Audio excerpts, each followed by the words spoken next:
Moi, depuis le début, je sais que je reviens. Fait que j'étais, bon, je vais faire ça bref, ça ne sera pas très long. Donc, dans la catégorie mentor de l'année, le ou la lauréate est Hélène Brisebois de SDK et Associés. J'espère juste que c'est pas juste parce que je suis une femme. C'est ça qu'il faut souligner. C'est ce que j'espérais entendre. Je veux vraiment enlever ce doute-là. J'étais présidente du jury, j'ai vu les délibérations et ce n'était pas parce que tu étais une femme. Les témoignages des gens qui ont écrit pour toi, c'était chapeau. C'est vraiment tout à ton honneur, honnêtement. D'abord.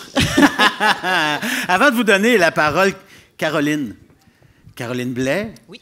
Quelques mots sur notre lauréate, mais sur sa disponibilité malgré son horaire chargé.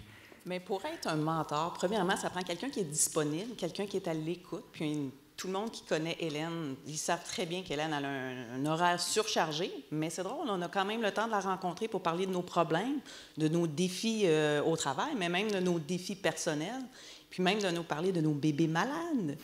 Mais elle est là à notre écoute à temps plein, qui est toujours disponible pour nous. Ça fait une grosse différence entre un excellent mentor et un mentor. Carl Boutin. Quelques mots à dire sur le fait qu'elle n'est pas seulement une mentor technique, c'est plus que ça. Je suis content que tu me poses cette question-là, Stéphane. Ça me fait plaisir, Carl. Je pourrais faire semblant d'avoir pensé tout seul, mais c'est un peu écrit ici.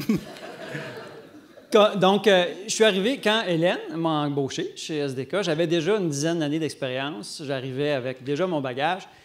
Nos champs d'expertise étaient plutôt complémentaires. Si bien qu'on n'a pas vraiment travaillé ensemble, ce qui est un peu bête.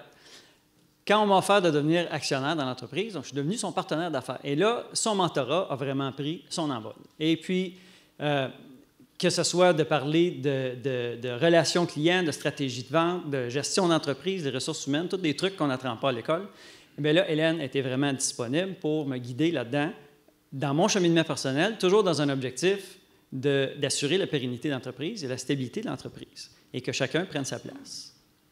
Maintenant, Pierre. De retour, Pierre, sur scène. Vous avez envie de dire quelques mots sur la rigueur d'Hélène Brisebois. Mon premier mentoré. Ah oui, hein? Oui. Wow! Oui. Et il ça fait 20 ans qu'on travaille. Oui.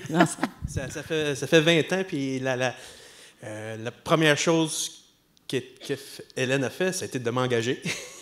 Puis ensuite, très bonne décision. Ensuite, c'est la succession, c'est l'intégration. Là, j'étais un jeune ingénieur, c'est l'acquisition de nouvelles connaissances et tout et tout. Et oui, j'avais toujours des questions existentielles. Hélène était toujours disponible pour répondre à mes questions. Mais en plus de tout le volet technique, il y avait aussi de toujours avoir le souci de la rigueur, d'être objectif, de prendre du recul sur son propre projet, sur son propre travail et de ne pas avoir peur de se remettre en question. Alors, tout ça là, fait toujours 3 mots à retenir, rigueur, rigueur, rigueur.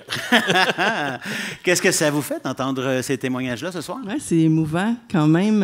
Là, c'est une représentation de 3 personnes, mais je dirais qu'il y a plusieurs dizaines de personnes qui ont passé au fil des ans sous ma direction. Bien, et tout. J'ai Donc, ici que vous avez choisi personnellement tous les ingénieurs de SDK depuis oui, monsieur. 2000. Oui, monsieur. Quand même, c'est pas Donc, banal. on les a choisis un par un avec les entrevues, puis s'assurer qu'ils vont bien fitter ensemble et tout. Et puis, ça m'émeut beaucoup de vous voir tous les 3, mais c'est vraiment représentatif de 3 facettes. La facette très technique, la facette plus administrative, puis Caroline, qui est une de nos jeunes associées, qui vient d'avoir son 3e enfant. Pour elle, je pense que c'est quand même une façon d'être son mentor aussi, c'est de savoir qu'on peut avoir une famille puis une business en même temps, puis être quand même toujours à la fine pointe, puis être capable de gérer tout ça en même temps. Donc, c'est ce que Caroline aussi a été capable de voir en moi, je pense.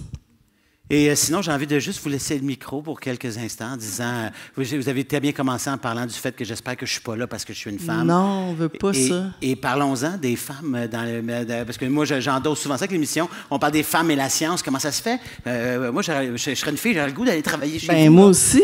Mais je suis pas une fille, c'est ça qui arrive. Moi, j'adore ce que je fais, puis je comprends pas que les filles n'ont pas envie de faire ça plus que ça.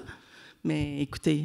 Hein? On essaie de les favoriser, de faire en sorte qu'elles ont envie de le faire, mais Que voulez-vous, il y a encore beaucoup de gars qui font ça pour toutes sortes de bonnes raisons, puis c'est parfait. Mais les filles, gênez-vous pas, il y a de la place pour vous autres. La porte est ouverte. Oui. Ben bravo, félicitations, c'était magnifique de vous voir.